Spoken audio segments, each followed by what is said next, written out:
A farmer thought he was just saving a horse from the mud, but what rose from that pit changed an entire valley forever. It began on a morning when the land had forgotten rain. A lonely farmer, worn by years of silence, heard a cry echoing through the mist. A sound so human it stopped his heart. What he found trapped in the mud was not just a dying horse, but the beginning of a miracle no one could explain. The Central Valley had forgotten what rain felt like. For 3 years, the wind had been dry and mean, scraping the ground until it cracked like sunburned skin. The grapevines that once painted the valley green now hung like dead nerves across acres of pale dust. Even the air smelled of metal and regret. Caleb Turner stood at the edge of his vineyard, holding a dented tin bucket filled with muddy water. He poured it over a single vine that refused to die, the soil swallowing it with a hiss. His shirt clung to his back. A faint ring of salt traced the edge of his hat brim. Behind him, the old windmill groaned, a dying heartbeat of a farm that had outlived its own future. He used to be proud of this land. His father's hands had planted the first vines here, teaching him to read the wind, to taste the air before the storm. But storms no longer came. The sky had become a stranger, distant, brittle, and quiet. Caleb squinted toward the horizon, where heat shimmered like a mirage, blurring the fence posts into nothing. Another season like this, and the valley will turn to ash, old Will Jenkins had said at the diner that morning. Caleb didn't argue. Will was right. The land was dying, and maybe, in some quiet way, so was he.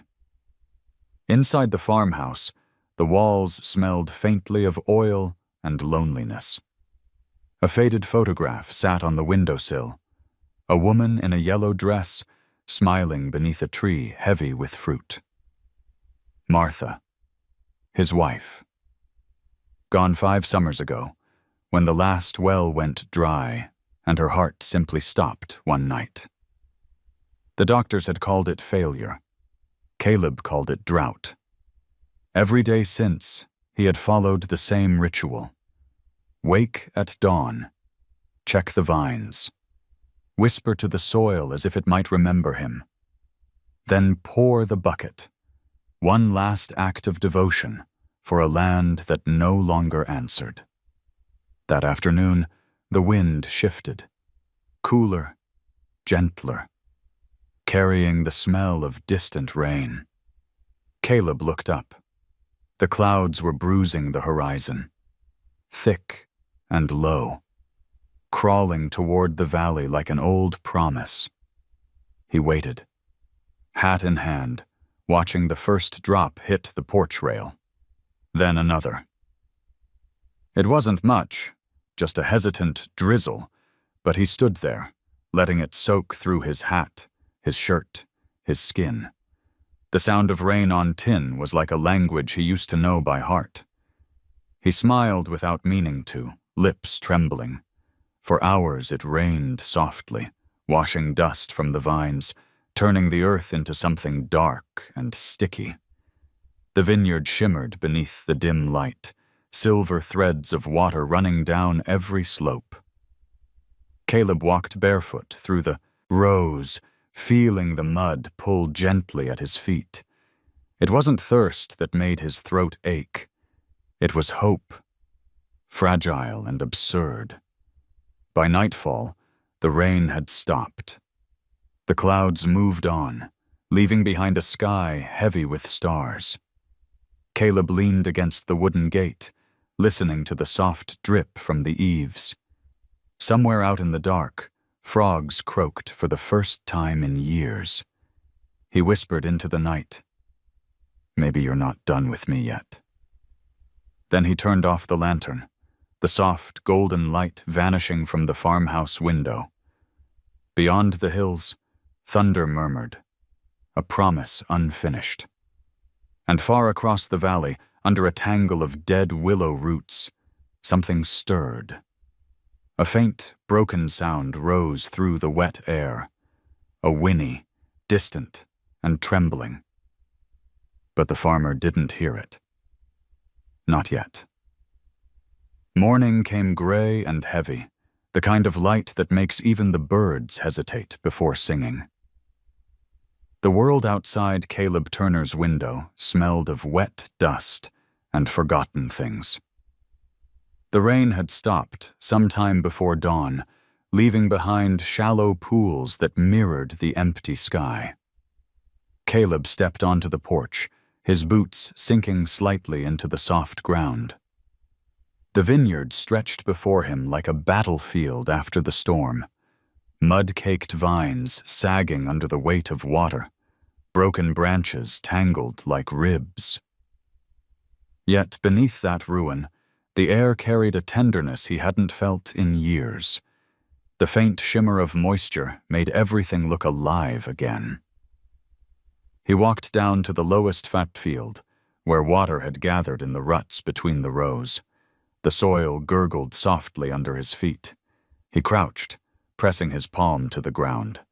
It was warm beneath the surface, alive, just barely. "You're still breathing," he murmured. His voice cracked in the stillness. All morning, the valley lay in that strange hush that comes after mercy. Even the wind seemed to pause, as if it too feared breaking the fragile calm. The smell of wet earth lingered like the memory of someone who used to laugh in this house. Caleb thought of Martha, how she used to step outside after every rain, her hair dark with water, saying the land always needed to be reminded it could forgive. At noon, the sun fought its way through the clouds, and a steam rose from the ground in slow curls. The puddles began to dry, leaving dark stains of promise. He took it as a sign and brought out the old hoe from the shed. The handle was smooth from years of his father's hands. He dug a shallow trench to guide the remaining rainwater toward the roots that had survived. By afternoon, the valley was humming again. Crickets, bees, the faint clink of the windmill beginning to turn. Caleb lifted his head, squinting at the horizon. A flock of white egrets circled above the flooded meadow, their wings cutting clean lines through the pale sky. It was a picture worth keeping, he thought. Maybe the world still had a few good surprises left, but beauty, he knew, never came without cost. Down near the creek bed, the ground had collapsed under the weight of the rain, leaving a long gash filled with thick, black mud. From where he stood, it looked harmless, a smear of wet clay glinting in the sun. Still, he felt a faint unease crawling under his ribs. As the evening light thinned into amber, Caleb lingered by the broken fence, looking across the fields. The mud shimmered like spilled oil, reflecting the last orange light of day. Somewhere deep within that mire, a faint sound carried through the wind, soft, high-pitched, and desperate. He paused, listening. It came again, barely audible over the creak of the windmill. A horse? He thought. No, couldn't be. Wild horses hadn't roamed this part of the valley for years.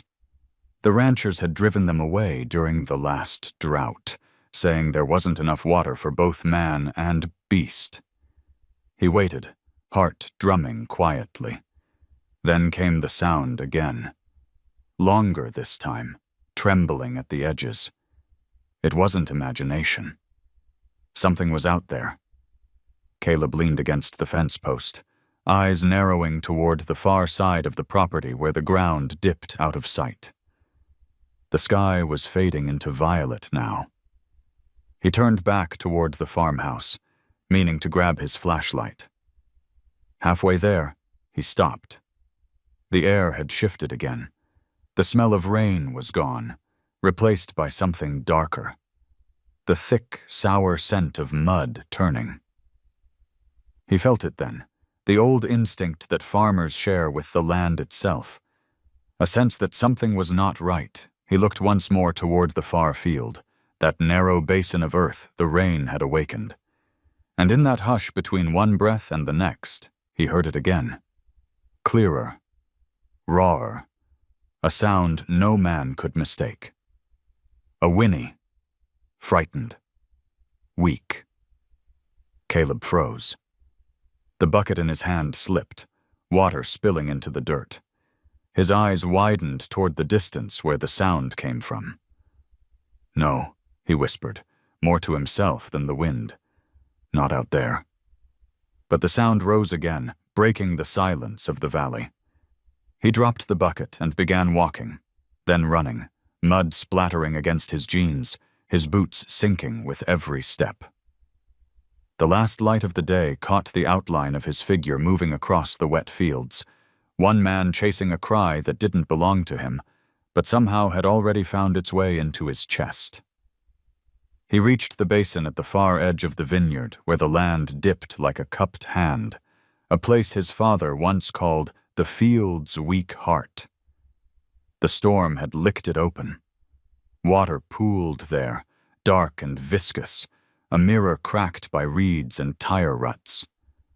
Caleb slid down the slope, grabbing at bunches of foxtail, mud smearing his palms. The sound came again. Thin, urgent. He stopped short. It wasn't a trick of wind. It was a voice with edges. He edged around a tangle of willow roots and saw her. A wild mare, chest deep in the pit, the mud black as tar against her copper coat. She was beautiful in a way that hurt to look at. Mane pasted to her neck. Sides, heaving, nostrils flaring white with each drag of breath. One foreleg punched and sucked, but the pit held like a clenched fist. She turned her head at the scrape of his boot and froze. For a beat, the field had no sound except two hearts insisting. Easy, he said, though his throat felt full of iron. He took off his hat, as if arriving at a stranger's porch. Rain had gathered in the hollow of the mud around her chest, trembling with each breath.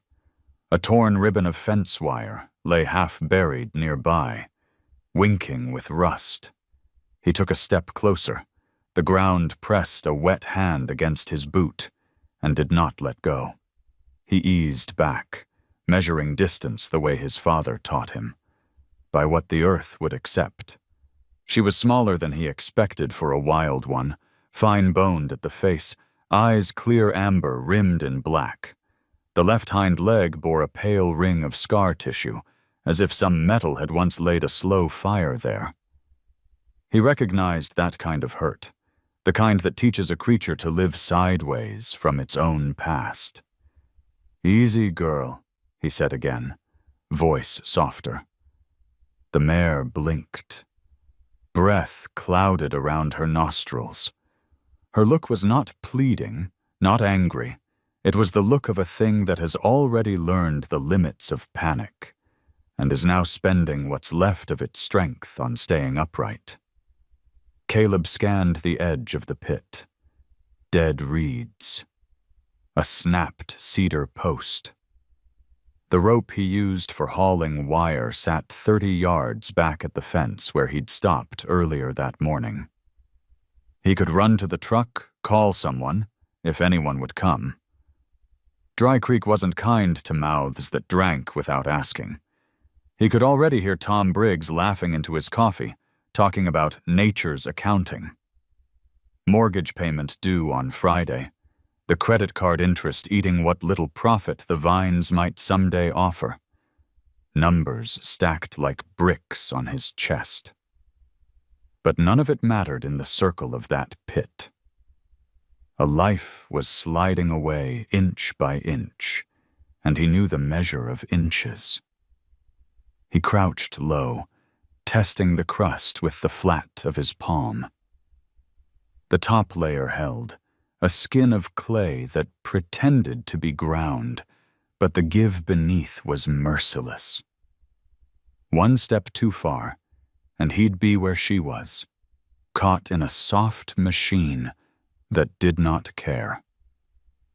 He pictured the old windmill, the empty well, Martha's photograph holding the last green summer, small reasons to live stitched together like patchwork. He stood, wiped his hands on his jeans, and looked into those amber eyes. "I'm not leaving you," he said. It felt foolish to promise out loud. It also felt necessary. He climbed back up the slope and trotted the fence line, mud sucking at his heels, until he reached the coil of hemp rope hanging from a nail. He dragged it down, along with a warped length of fence board, then returned to the basin, breath short, calves burning. The board went first, laid flat across the lip to spread his weight.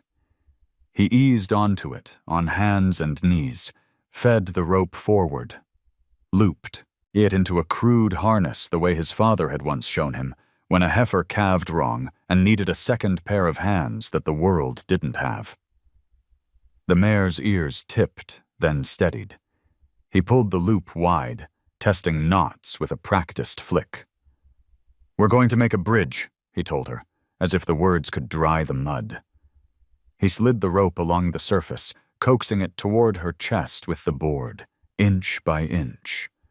Twice it sank, and he had to reel it back, slick with black weight. The third time, the loop kissed her wet fur. She flinched, the water shivered, and the whole pit shuddered with her. "Hold," he whispered, palm raised, as if he were stopping traffic. She did. The stillness between them felt deliberate, something chosen. He nudged the rope higher, pulled the slack, and cinched the knot to seat above the ribs. Her breath hitched. He hated the sound, but loved the proof of it. He should have called Ruth Delgado. The new engineer would have the right mind for mud and angles. He should have called his home insurance adjuster last month after the wind tore the south awning free. But he hadn't wanted the paperwork, the questions. He had never been good at asking anyone for help. The rope found purchase on a willow stump. He wrapped it twice and leaned his weight into it, testing. The mare's body slid forward the width of a hoof, then stopped. The mud pulled back with a wet suck, greedy as debt.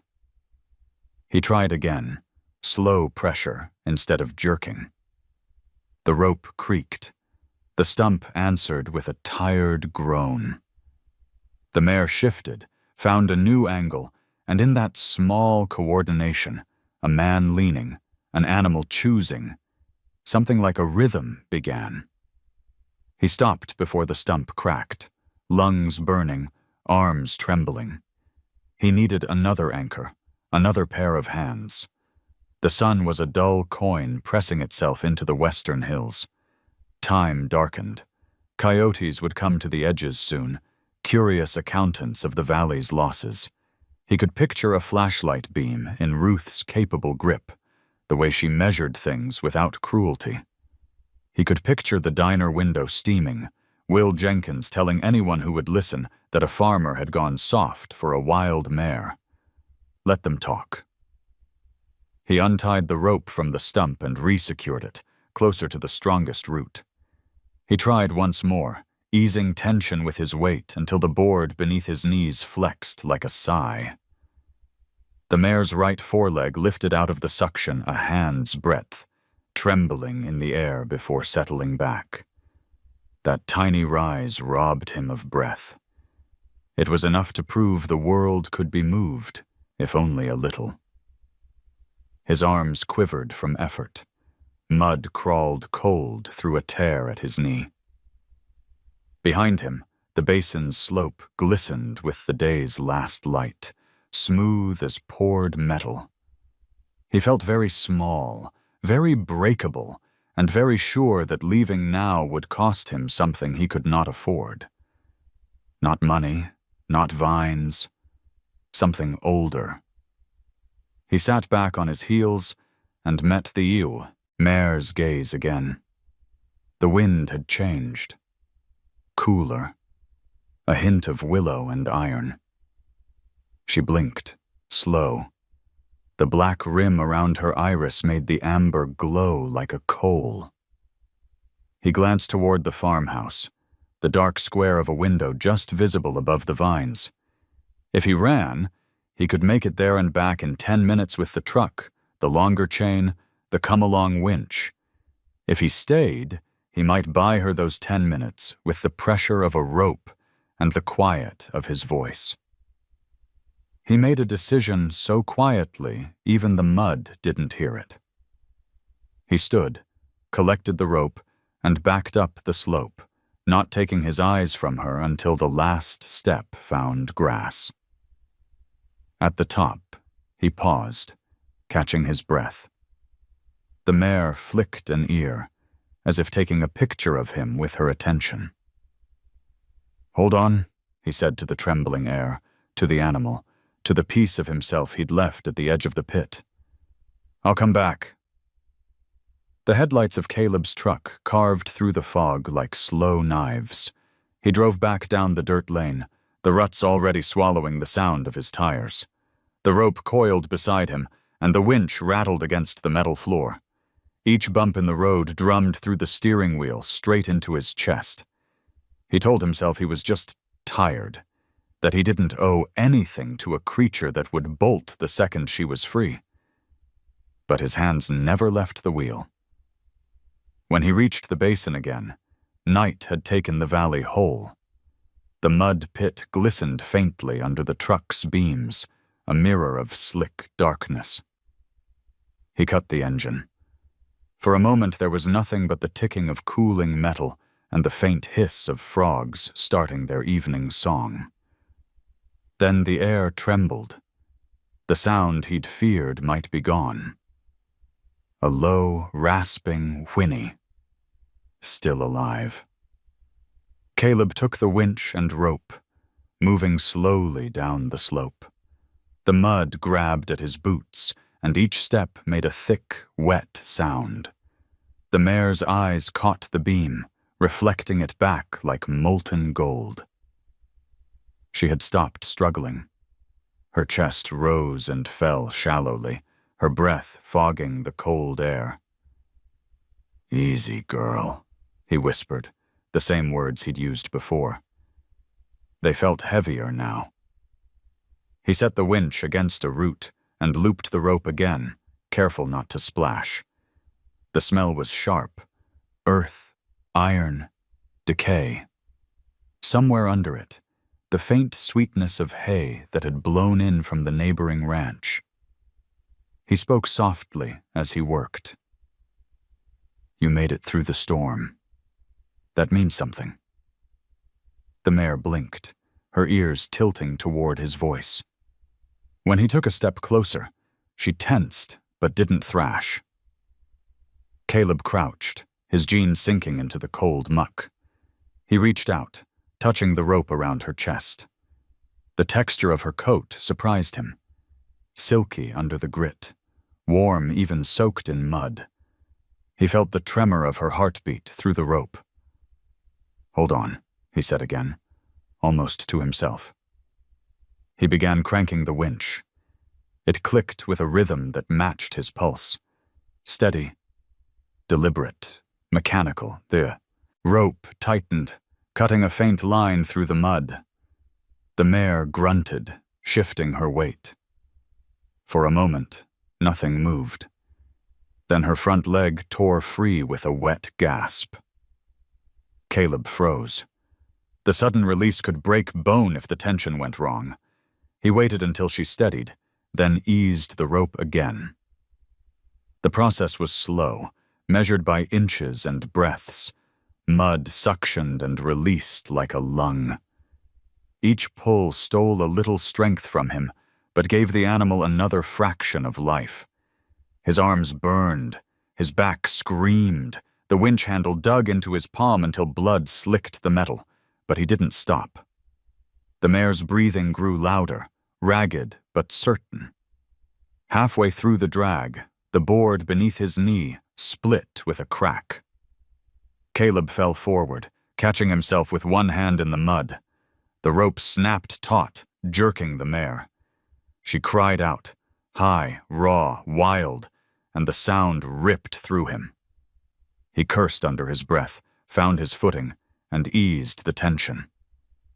"Sorry," he murmured. "I've got you. I've got you." He worked slower after that. The pit swallowed the sounds, the clicks, the breath, the whisper of rope. The world outside seemed to disappear until there was only man, beast, and mud. The air thickened with the smell of sweat and rain that refused to leave. Finally, with one last pull, her hindquarters slid free. She staggered, but didn't fall, standing trembling at the edge of the pit, legs shaking. Caleb let go of the handle and fell backward onto the ground, his chest heaving. He couldn't tell if the wetness on his face was sweat or tears. The mare turned her head, studying him. Her gaze was steady now, no longer frantic. For a few seconds, they stared at each other. The valley around them was utterly silent. No wind, no frogs, just the faint sound of her breathing, and his answering it. Caleb had never believed in miracles. But in that quiet, he felt something he hadn't felt since Martha died. A moment that didn't need words to mean everything. "Go on," he said softly. But she didn't move. She stayed there, shaking, sides heaving, mud dripping from her tail. Then, with a slow, shivering sigh, she stepped forward. The truck's headlights caught the gleam of her body, every scar and ripple. She walked past him, brushing his shoulder with her flank, and stood on solid ground. He could smell her now. Earth, rain, the faint trace of life clinging to every hair. Caleb stayed on the ground, staring up at the thin slice of moon above them. He couldn't remember when he'd last looked at the sky without flinching. For the first time in years, he felt the urge to thank something. God, fate, or just the stubbornness of living things. He didn't say it aloud. The silence was answer enough. When he rose, his body protested. The mare was still there, watching him.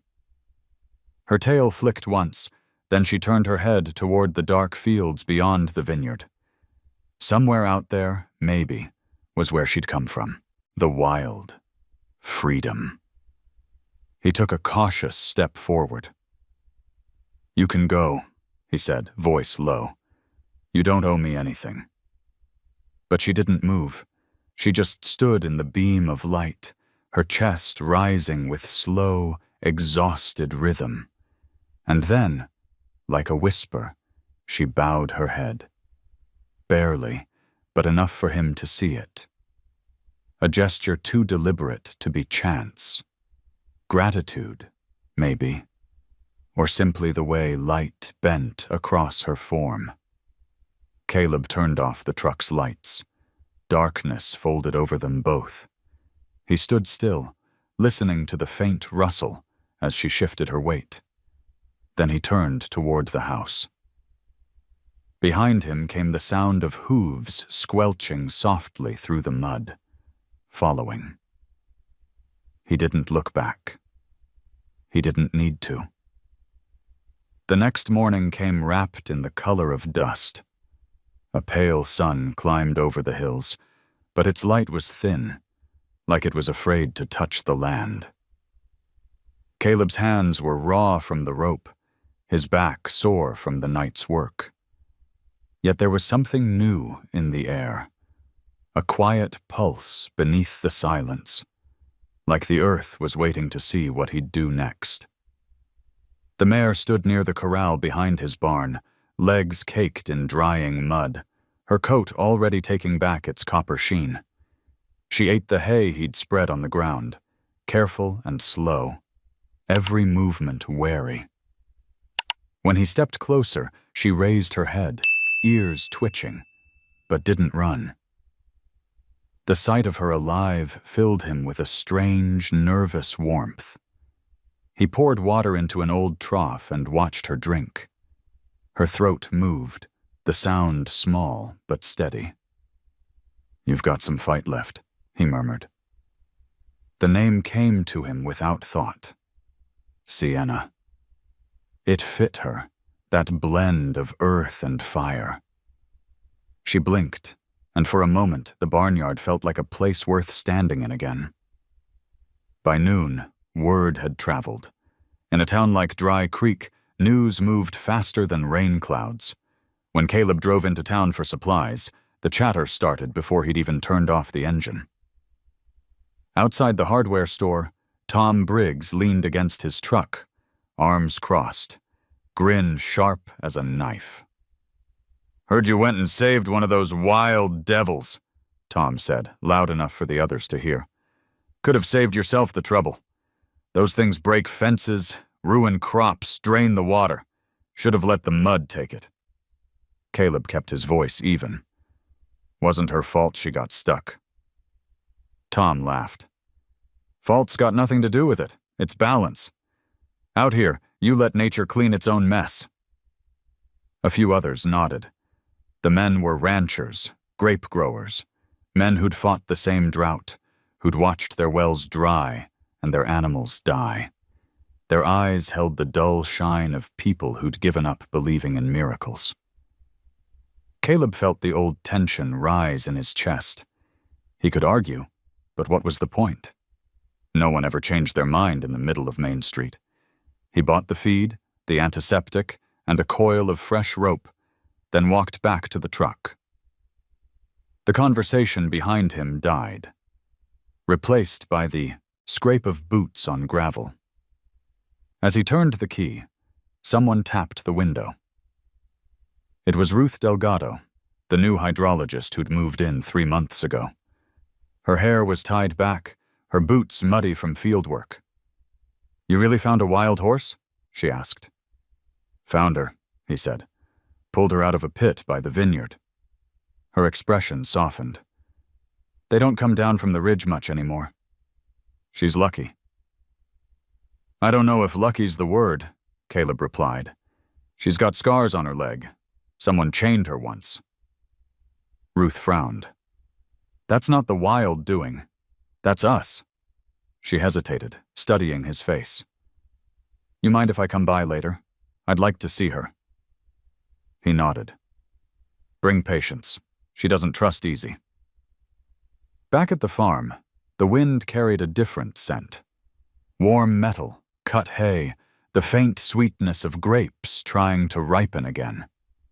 Caleb fixed the broken latch on the corral gate and checked the rope burns on his palms. The skin was torn, but the pain grounded him. Every small task, the hammer strike, the tightening of nails, felt heavier with purpose. When Ruth arrived near sunset, she walked slowly, giving Sienna time to notice. The mare stood near the fence, head high, nostrils flaring. Ruth stopped a few paces away and whispered, "She's beautiful." "She's wild," Caleb said. "That's not the same thing." Ruth smiled faintly. "Wild things are only dangerous when they've been hurt."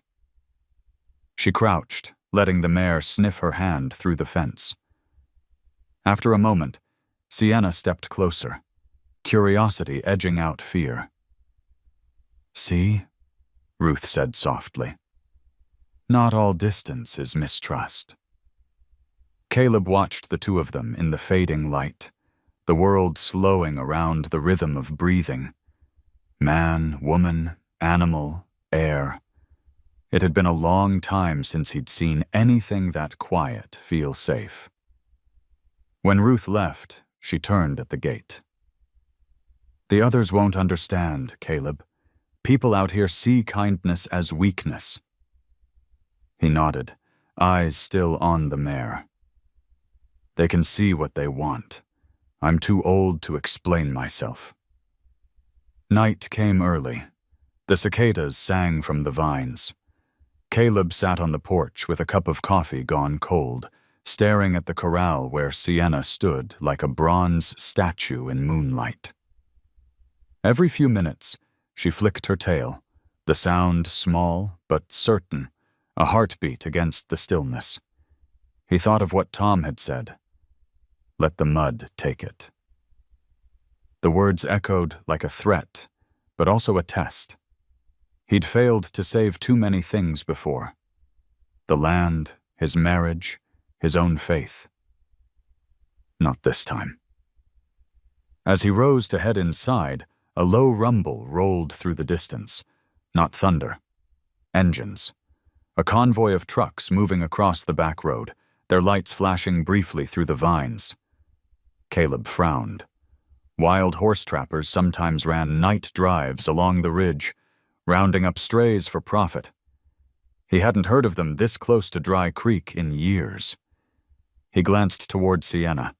She was alert now, ears pricked, muscles tight. For the first time since he'd pulled her from the mud, fear returned to her eyes. Caleb felt a cold knot twist in his gut. "Easy," he said, though he wasn't sure which of them needed calming more.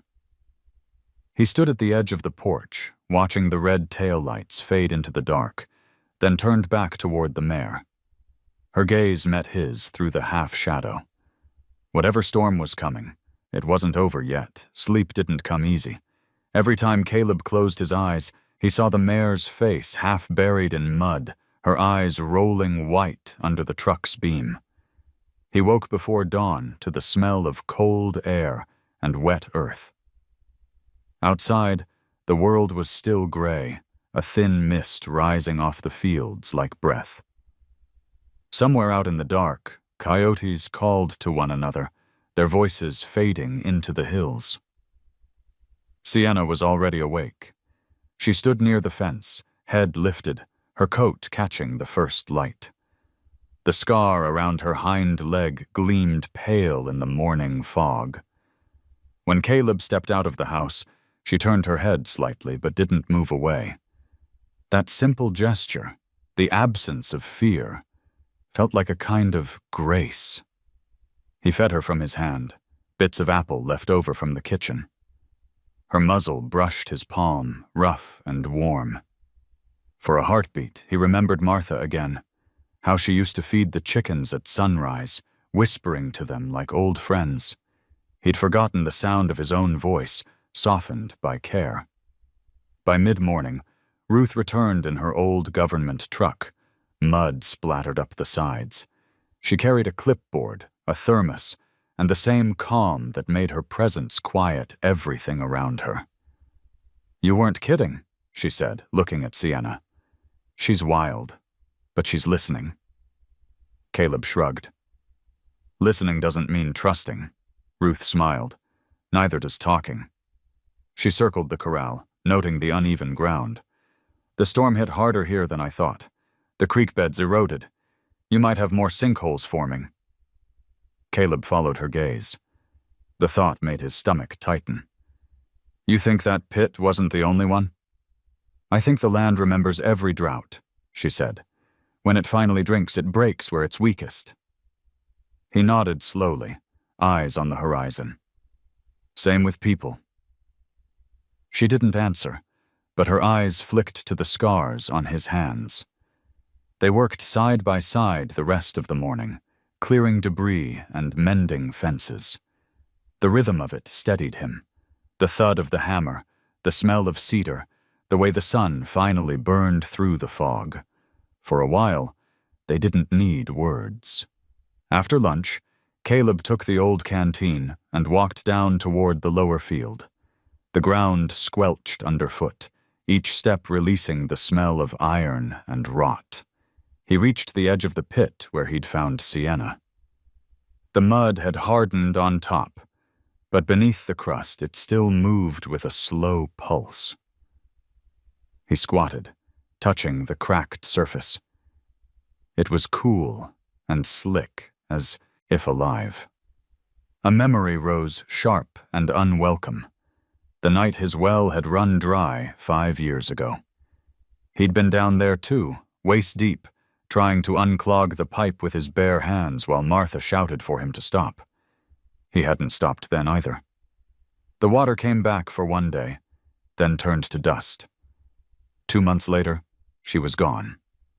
He rubbed the mud between his fingers, the weight of guilt pressing harder than the earth beneath him. "You always tried to fix what wasn't yours to fix," Martha had once said. "Some things just need time." But time had never healed anything out here. It just took pieces of you, until there was nothing left to give. A sound behind him made him turn. Sienna stood at the top of the slope, watching him. Her mane fluttered in the breeze, streaks of gold cutting through the brown. She took one tentative step forward, then another, the ground cracking softly under her hooves. Caleb raised a hand. "Stay back," he said.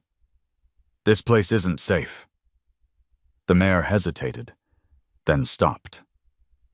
For a moment, they stared at each other across the small distance, man and animal bound by the same fragile ground.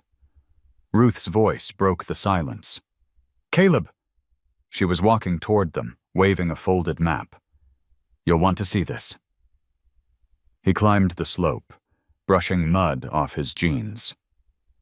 Ruth spread the map over a rock. I compared old survey charts. The underground channels still exist, somewhere beneath your vineyard. If the pressure builds again, water could return. Caleb frowned. "After all these years?" She nodded. "Sometimes it just needs a way through." They stood there in the sun, the map fluttering in the wind. Caleb looked back toward Sienna, still at the edge of the pit, head tilted as if listening. "Maybe she already found it," he said quietly. Ruth followed his gaze. "What do you mean?" She went into the mud chasing something. Maybe scent, maybe sound. Maybe the land was already calling. Ruth smiled faintly. "You sound like an old ranch poet." He chuckled once. "I sound like a fool talking to dirt." But that night, long after Ruth had left, he dreamed of the pit again. Only this time, it wasn't Sienna sinking. It was him. The mud climbed his chest, cool and suffocating, and he heard her breathing somewhere above him.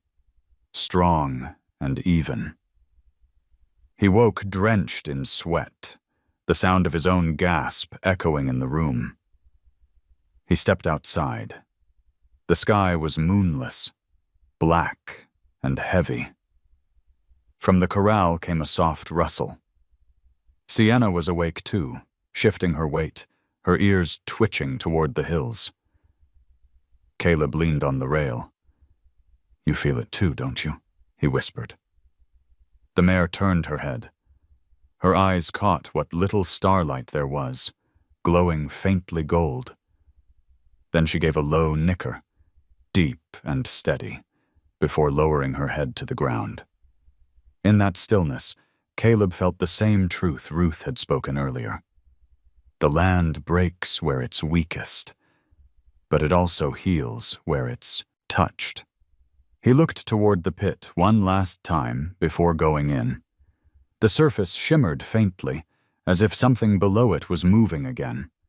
Morning broke with a restless wind sweeping across Dry Creek Valley. The air carried the scent of dust and dew, that delicate line between drought and promise. Caleb woke before the first light touched the hills, the weight of last night's dream still clinging to his chest. He had dreamed of Sienna again, her hooves striking the ground above him, each impact echoing like a heartbeat through the earth. When he stepped outside, she was gone. For one wild second, his stomach dropped. The corral gate hung open, chain unhooked but not broken. He scanned the field. No prints in the damp soil, no movement beyond the vines. The windmill creaked lazily, mocking his panic.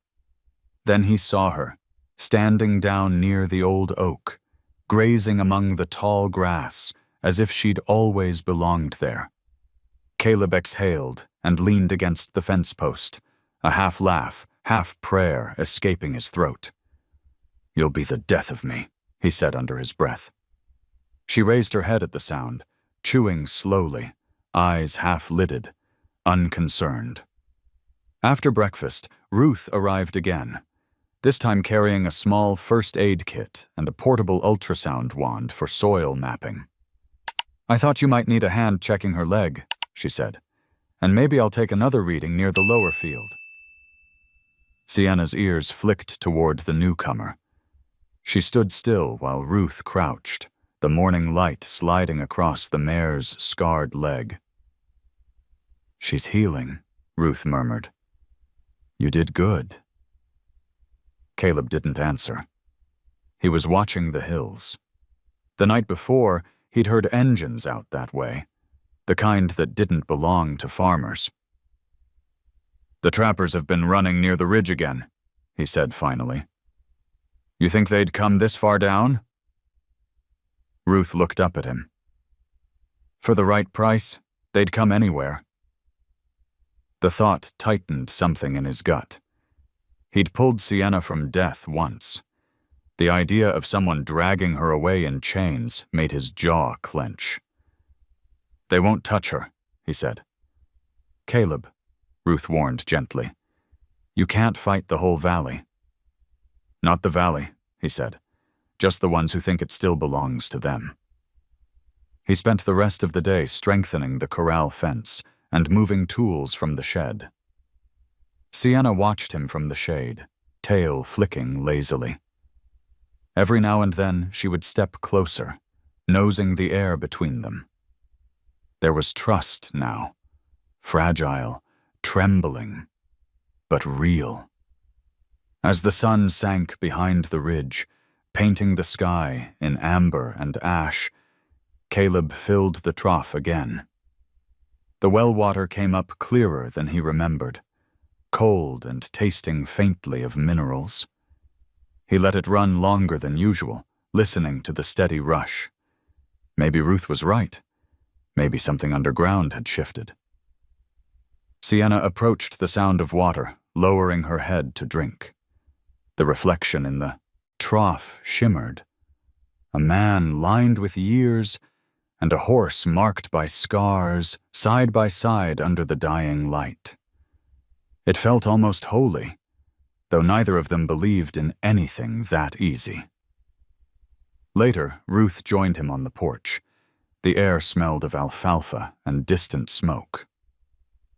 Somewhere a coyote barked once, then went silent.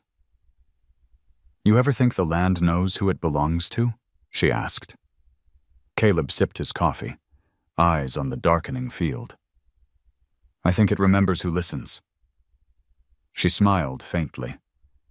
"Then it's remembering you." Before he could answer, Sienna let out a sharp, startled snort. She turned toward the hills, muscles tensing. Caleb set down his cup.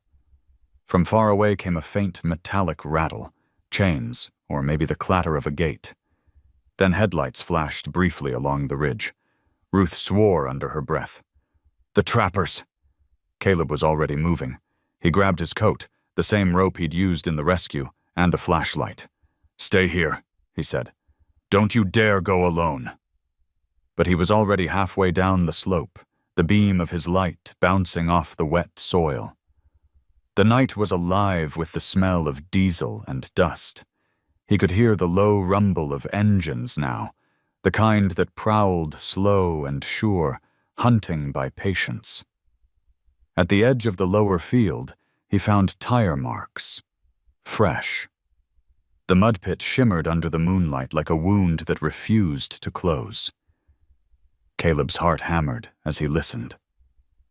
The noise had moved farther west, toward the ridge road. He turned back toward the house, breath sharp, only to find Sienna blocking his path. She stood on the ridge above him, mane whipping in the wind, eyes fixed on the dark beyond. Her chest rose and fell like a bellows, the muscles under her coat catching the moonlight. "Get back!" he called, waving an arm. "Go home, girl!" But she didn't move. She pawed the ground once, twice, then gave a short, defiant snort. The sound rolled down the hill like thunder. Caleb froze. The noise from the trucks stuttered, then faded. For a long moment, the night held its breath. Then, slowly, the engines turned, retreating toward the main road.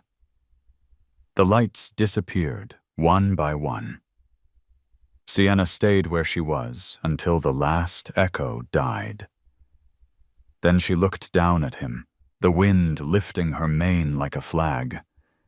Caleb stared up, unable to speak. There was something ancient in her stance, not fear, not anger, but command. When she finally turned and walked back toward the house, her hooves barely made a sound. Caleb followed at a distance, shaken. He didn't believe in signs, but he couldn't ignore what he'd just seen. The wild had spoken, and for once, the valley had listened. Back at the corral, she settled near the fence. Calm again. Caleb leaned on the rail, watching her breath rise and fall. "Sienna," he said softly, "you just saved us both again." She flicked an ear, indifferent, and lowered her head to graze. The wind had died completely. The night smelled of new rain the next. Day broke, bright and hard, as if the world wanted to pretend nothing had happened. But Caleb could still feel the echo of the engines in his bones, that deep vibration that stays long after sound is gone. The town of Dry Creek looked the same, quiet, sun-bleached, and half asleep, but the people inside it had already heard. At the diner, conversation stopped when he walked in. Forks hovered halfway to mouths. Someone muttered, "The fool and his horse," just loud enough to sting. Caleb ignored it. He'd come for coffee and supplies, not redemption. He'd learned a long time ago that in small towns, gossip was a kind of currency, cheap to spend, impossible to erase. Ruth was there, sitting by the window with a stack of maps. She waved him over. "You look like you didn't sleep." "I didn't," he said, sliding into the booth. "They came close last night. Too close." She nodded, eyes narrowing. "Tom Briggs is behind it. I saw one of his trucks by the Ridge Road. He's been bragging about bringing the wild herds down for profit." Caleb's jaw tightened. "He won't get near her again." Ruth studied him for a long moment. "You can't keep her forever, Caleb. She's not a pet. You saved her, yes, but she belongs out there." "I know." He looked down into his coffee, the reflection of the window cutting through the black surface. "I just don't know how to let her go yet." Ruth's voice softened. "Maybe that's what this is about. Learning how." He didn't answer. Outside, the wind picked up, rattling the tin sign that read Dry Creek Cafe. The sound was small, but it carried something hollow, something like warning. By the time he got home, the light had shifted, the kind of afternoon glare that bleaches color from everything. Sienna was restless, pacing the corral, her tail flicking sharply at invisible flies. The air was heavy, electric. Caleb could feel it too, that strange pressure that settles before a storm. He reached out to calm her, but she jerked away, nostrils flaring. "Easy," he said, stepping back. The windmill moaned overhead. A line of crows crossed the sky in hurried formation. Somewhere far off, thunder cracked. Deep, rolling, and close enough to shake the barn doors. He looked toward the ridge. Dust. Not storm clouds. Trucks.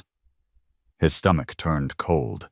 He grabbed his rifle, though he didn't want to use it, and strode toward the fence line. The trucks crept along the distant hill like beetles under the sun, their silhouettes shimmering. "Not today," he muttered. Behind him, Sienna reared suddenly, hooves cutting the air. The sound tore through the stillness. Caleb turned in time to see her break the latch clean off the corral gate. For a heartbeat, he thought she was bolting. But she didn't run far. She stopped at the edge of the vineyard, head high, ears locked on the ridge.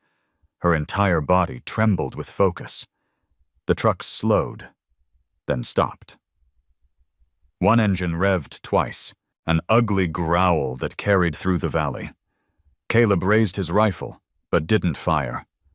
He stood there in the open, facing them, the wind clawing at his jacket. After a moment, the trucks turned away, tires spinning dirt as they retreated toward town. The silence that followed felt heavier than noise. When he turned back, Sienna was still there. The tension drained from her muscles. She walked toward him, slow and deliberate, until they stood only a few feet apart.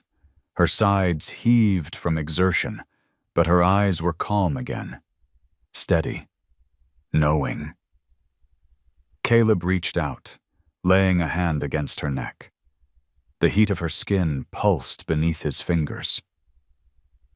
"Guess you scared them off," he said. "Maybe you were right to break free." She leaned into his touch, just slightly, the briefest pressure, then stepped back. The sky darkened fully then, clouds sweeping in from the coast. Rain began to fall. Not soft this time, but heavy, each drop smacking the ground like it meant to wake the earth. Caleb and Sienna stood there in it, unmoving. The rain streaked down her flanks, cutting rivers through the dried mud still clinging to her. She looked cleaner somehow, more herself. The water slicked his hair to his forehead, ran into his eyes, but he didn't move to shelter. In that downpour, the vineyard came alive. The vines drank greedily. The dry soil turned dark and fragrant. Caleb could smell everything: the grass, the metal, the electricity of renewal. When the storm finally broke apart, the air was sharp with ozone. The field shimmered in twilight, puddles catching fragments of orange light from the sinking sun. Sienna stood near the fence again, shaking out her mane. Her coat glowed under the bruised sky, bronze turning almost crimson. He spoke softly into the quiet, the words half prayer, half confession. "You were meant to be free, weren't you? Not chained here, not tied to my guilt." Sienna turned her head toward him. The wind carried the faint scent of her, wild and warm. He took a step forward, but she moved away. Not far, just enough to remind him that closeness was a privilege, not a right. Ruth's truck appeared over the hill, headlights blinking through the mist.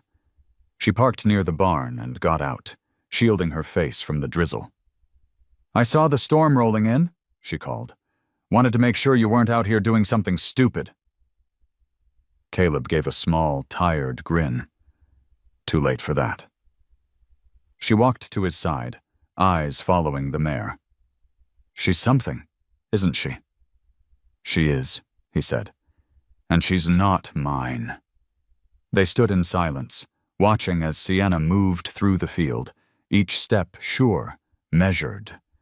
She stopped at the far end where the vineyard met the open plain and looked back at them, framed by the fading light. Then, without sound or hesitation, she turned toward the horizon and began to walk. Ruth touched his arm. "You're letting her go?" He nodded slowly. "I think she already decided."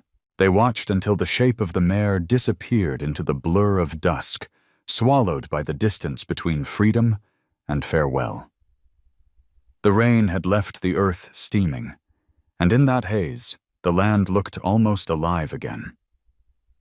Caleb whispered to the wind, "Thank you."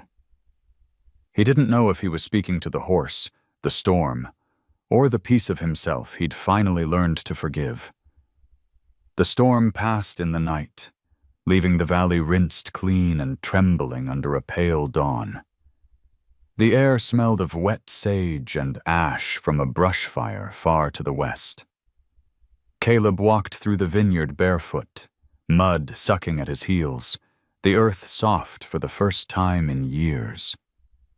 Every vine glistened, tiny beads of water catching the early light. It should have felt like victory, but the emptiness in the corral reminded him otherwise.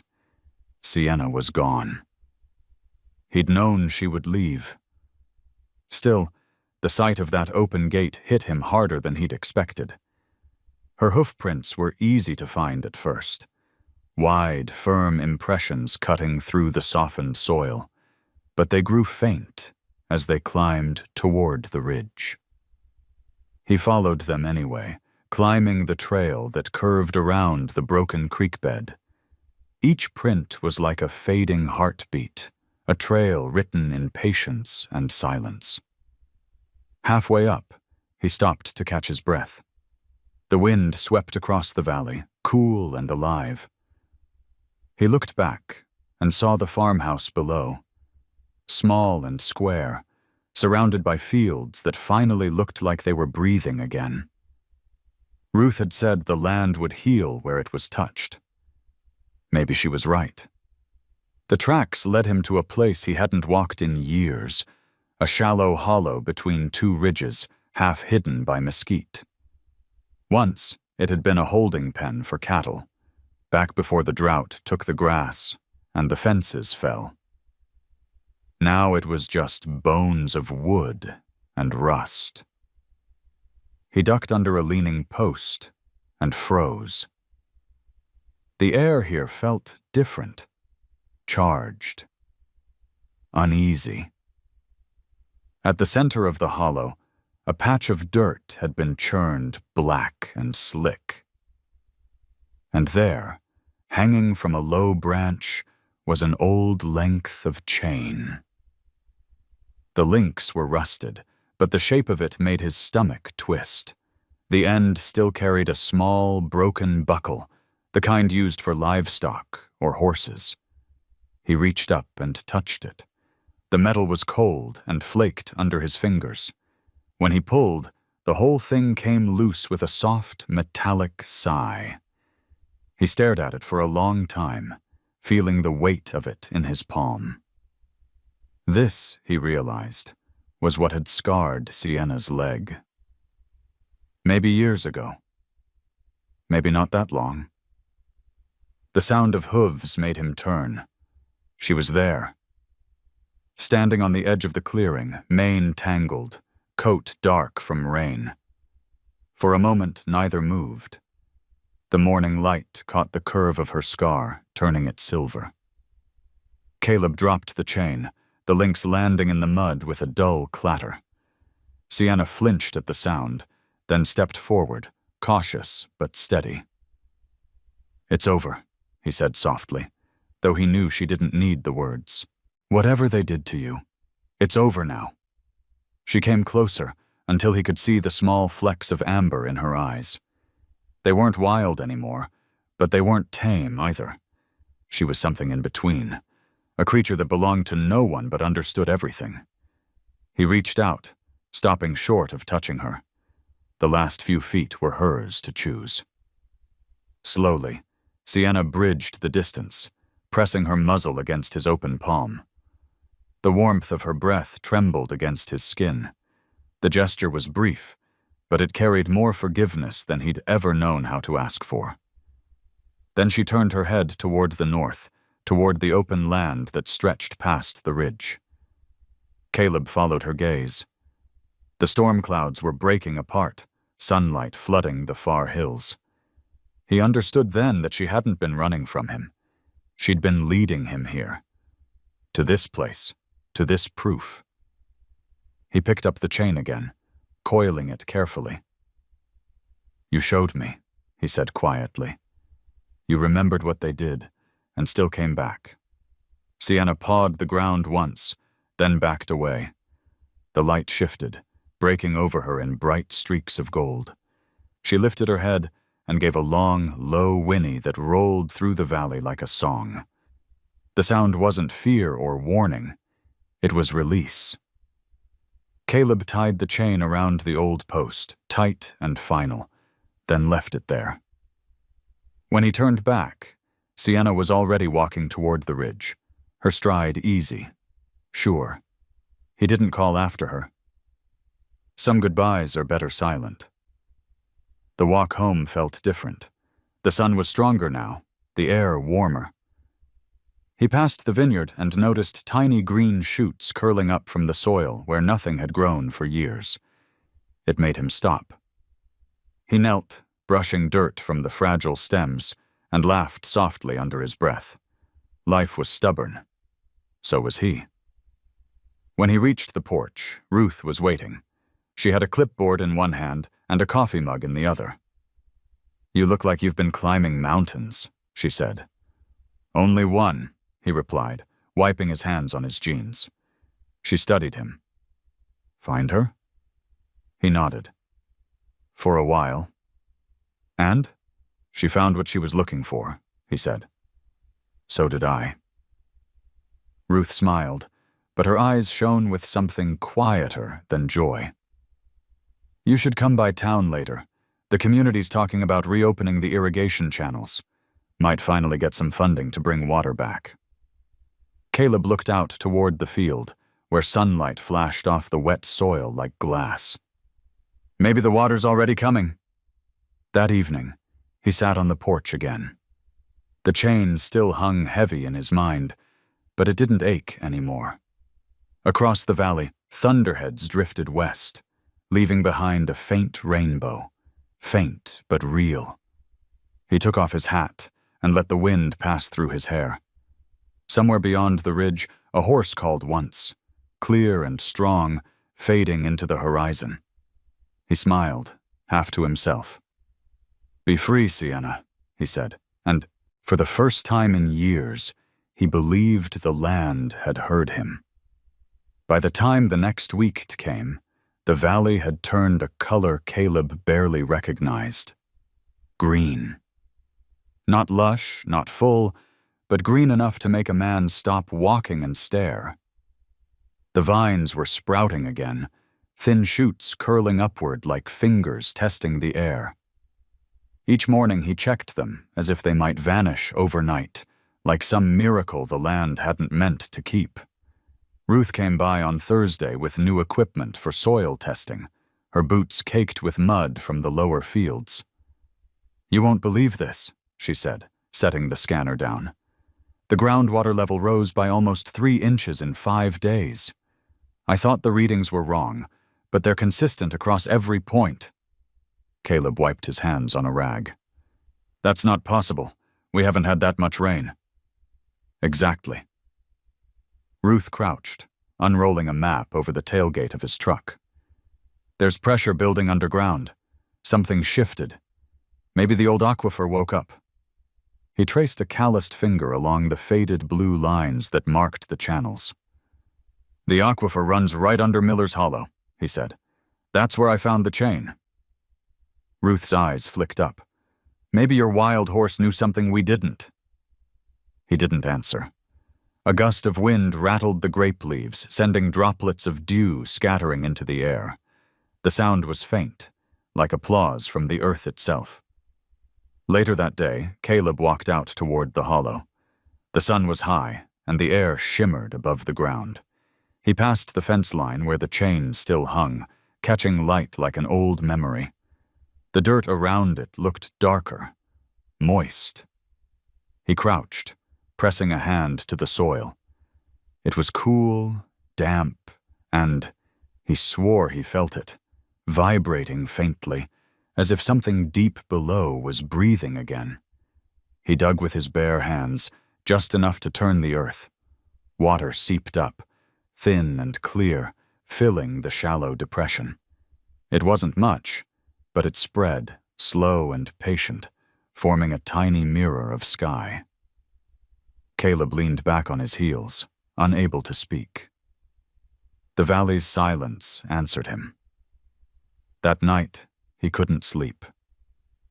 The air inside the house was heavy with the smell of rain that hadn't yet fallen.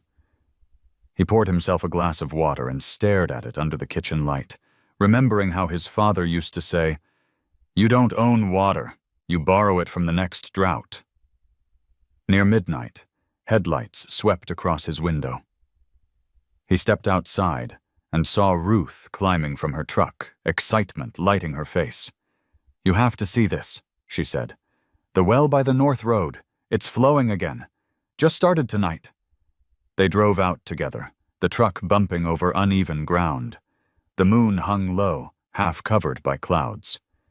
When they reached the site, Caleb could hear it before he saw it. The low, steady rush of running water. The old pipe that had been dry for almost a decade now streamed clear, steady, endless. Ruth crouched beside it, dipping her hand into the flow. "You understand what this means, right?" she said, breathless. "The aquifer's reconnected. This land isn't dead anymore." Caleb stared at the water as it caught the moonlight, every ripple throwing silver across the mud. He thought of Sienna, of the scar around her leg, of the way she'd looked toward the ridge before vanishing. "She led me to it," he thought, "to the place where the land still remembers how to live." He stepped forward, letting the cold water run over his hands. It smelled clean, like stone and iron. For the first time in years, he didn't taste bitterness on his tongue. Ruth stood beside him, quiet for once. "She brought it back," she said finally. Caleb nodded. "Maybe she just reminded us where to look." They stayed until the stars faded, the horizon blushing pale pink. When they returned to the farmhouse, the first light of morning touched the vines, turning the drops on their leaves into sparks. Caleb filled a bucket from the new flow and poured it at the base of the nearest plant. The soil drank deeply, darkening, holding on. He looked toward the ridge where the horse had disappeared and whispered, "You did it, girl." Behind him, the wind stirred through the vines, carrying the faint scent of wet earth and sage. He could have sworn it carried another sound too, faint but certain, a whinny rolling across the valley like a prayer returned. By noon, the irrigation channels began to fill again. The whole valley shimmered with thin threads of water weaving through the dirt. The land that had once cracked open under the sun now gleamed like glass. Farmers came out from town to see it for themselves, shaking their heads, muttering about impossible luck. Caleb said nothing. He just stood by the fence, mud drying on his boots, eyes fixed on the horizon. Dry Creek was alive again, and beneath its skin, the water moved. Patient, timeless, and grateful. 2 weeks passed, and Dry Creek no longer looked like a wound. The valley had changed quietly, the way a person heals in sleep. Where there had been dust, now grass brushed the ankles. Where there had been silence, water whispered through new channels, tracing silver veins across the fields. The wind smelled of clover and wet bark. For the first time in years, birds nested near the irrigation ditch. Caleb walked the property at dawn, the same route he'd walked every morning for decades, but each step felt different now. The mud underfoot was soft and giving, not the dry, cracked pain it used to be. The vines stretched upward, greedy for the sun. He reached down and ran his thumb along a leaf, surprised by the strength in it. "Welcome back," he said quietly. At the far edge of the field, Ruth was setting up new survey markers. She'd been staying in town longer than she'd planned, documenting the sudden resurgence. The government would want data, charts, reports. But to Caleb, the truth was simpler. The valley had forgiven them. He walked up beside her. "Any more readings from the well?" "Still rising," she said. "Slow, steady. It's like something down there woke up and decided to breathe again." She looked out over the shimmering field. "You realize you're standing on the kind of environmental miracle that'll end up in textbooks, right?" Caleb smiled faintly. "I'll settle for grapes that don't shrivel before harvest." Ruth laughed, but her eyes softened. "You ever think about what comes next?" He looked toward the ridge. "I think about her. Wonder if she knows." "She knows," Ruth said. "Animals feel things we don't give them credit for. Maybe she can feel this from miles away." They worked in silence after that. The air was still, except for the sound of water moving underground, an invisible river humming under their boots. Caleb thought of all the years he'd blamed the land for dying, when maybe it had only been waiting for someone to listen.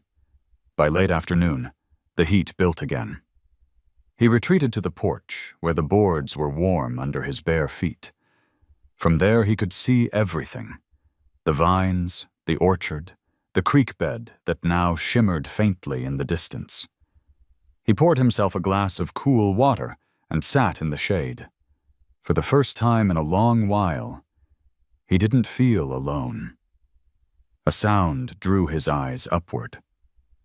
In the distance, on the ridge, a single horse stood against the light. Even from here, he knew it was her. The copper gleam of her coat caught the last gold of the day. She wasn't moving, just watching. The sight held him so still he forgot to breathe. "Ruth," he called softly. She stepped out beside him, following his gaze. "It's her," he whispered. Sienna raised her head slightly, the wind rippling her mane. Then she stepped forward, down the slope, not running, not cautious, just moving like she belonged there. Each stride caught a sliver of light until she looked like fire walking across the earth. When she reached the lower fence, she stopped. The world went utterly quiet. Caleb set down his glass and walked toward her. Ruth stayed on the porch, watching. He moved slowly, each step deliberate, until he was close enough to see the small flecks of white around her muzzle, the faint shimmer of water clinging to her coat. "You found your way back," he said softly. Sienna's ears twitched. She didn't step closer, but she didn't turn away either. For a long while, they just looked at each other. There was no fear in her now, no tremor of flight. Only recognition, the kind that has nothing to do with ownership and everything to do with memory. Caleb reached into his pocket and pulled out a single grape, half-ripe, warm from the sun. He held it out on his open palm. "You brought the water back," he said. "Seems fair I share what it gave me." For a moment, she didn't move.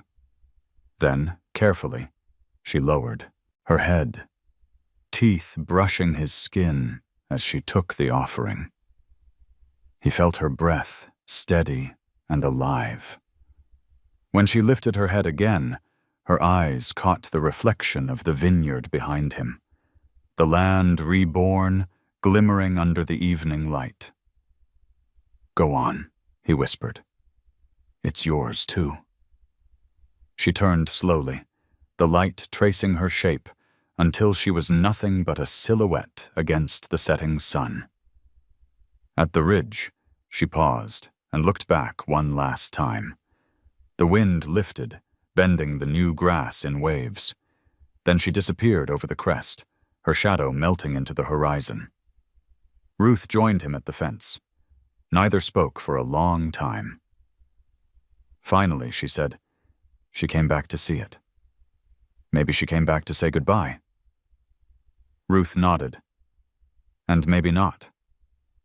Caleb smiled, eyes still fixed on the ridge. Doesn't matter. Some things you don't need to know. You just feel.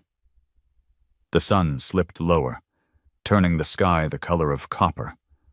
The last of its light caught the water channels, making them blaze like a map of veins running through the land.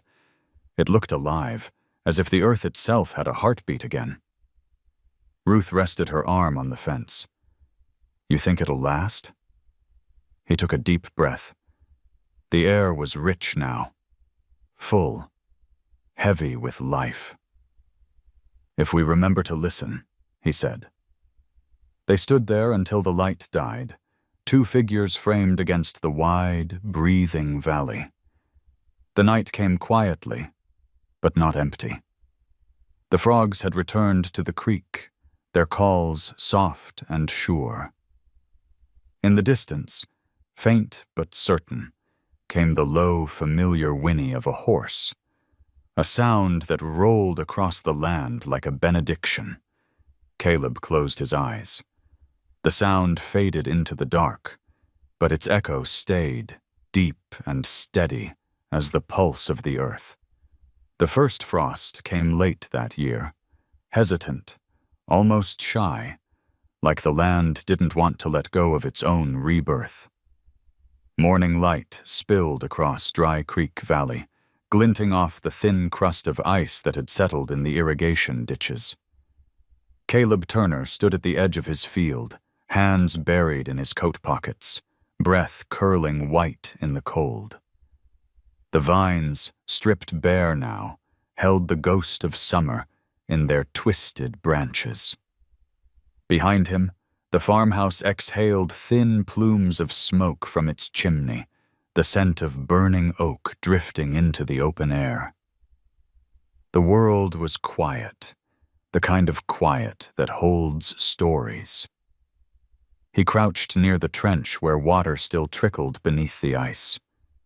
The stream's voice was faint but steady, like it had learned the rhythm of survival. When he brushed his glove through the icy water, his reflection wavered between the ripples. A face weathered by time and healed by purpose.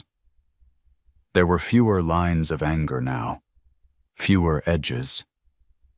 Just the softness of a man who'd stopped fighting the world and started listening to it. From the porch came the sound of footsteps. Ruth walked toward him, her red scarf catching the morning light. She carried a thermos of coffee and handed it over without a word. He nodded in thanks, unscrewing the lid, letting the steam warm his face. They're calling this the Dry Creek Miracle, she said, smiling faintly. The local papers want interviews. Some folks from Sacramento are coming next week. Environmental funding, restoration projects. Caleb chuckled, low and rough. Miracle, huh? Guess they never met a stubborn horse. Ruth tilted her head. You ever see her again? He looked out toward the horizon, where the frost sparkled like ground-up glass. A few days after she left, I found tracks near the spring. Fresh ones. She's out there somewhere. I think that's enough. They stood side by side, sipping coffee, listening to the land breathe. The valley stretched before them, still raw, still imperfect, but alive. The hum of the wind through the grass sounded almost like a hymn. By noon, the frost had melted, leaving behind patches of dark, rich earth. Caleb worked through the fields, repairing fences, checking the new water lines. Every small sound, the creak of wood, the rush of water, the call of a distant hawk, felt magnified, important.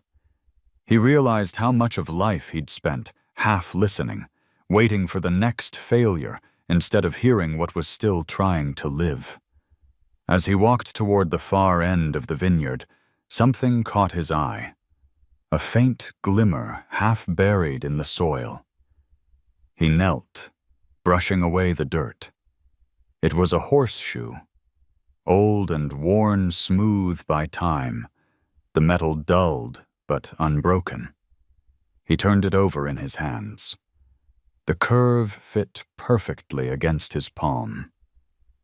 He smiled, not the quick defensive smile of habit, but the kind that came from deep in the chest. "You left your mark, didn't you?" he said softly. "Fair enough." He carried the horseshoe back to the farmhouse and hung it by the door. Not for luck, but remembrance. That evening, he sat on the porch with Ruth, the valley spread before them in the fading gold of sunset. The light washed everything in warm tones. The fences, the hills, even the sky seemed to hum with a quiet contentment. They didn't speak for a long time. Words felt unnecessary. Finally, Ruth broke the silence. "You ever think about leaving this place? You could start over somewhere easier." Caleb shook his head. "No. I think I'd miss the way it teaches me things. Out here, nothing gives itself easy. You have to earn every drop of water, every breath of peace. That's how I know it's real." She smiled. "You sound like a preacher." He laughed. "Maybe just a man who ran out of excuses." The wind shifted then, bringing with it a sound so faint it might have been imagination. A soft, rolling whinny echoing across the hills. Ruth turned her head, eyes wide. "Did you hear that?" Caleb's hand tightened around his mug. "Yeah," he said, voice low. "I heard." They both looked toward the ridge where the first stars were beginning to appear. For a heartbeat, the light bent across the far slope, catching, something that shimmered copper-red before fading back into dusk. Ruth whispered, "She came back." Caleb didn't move.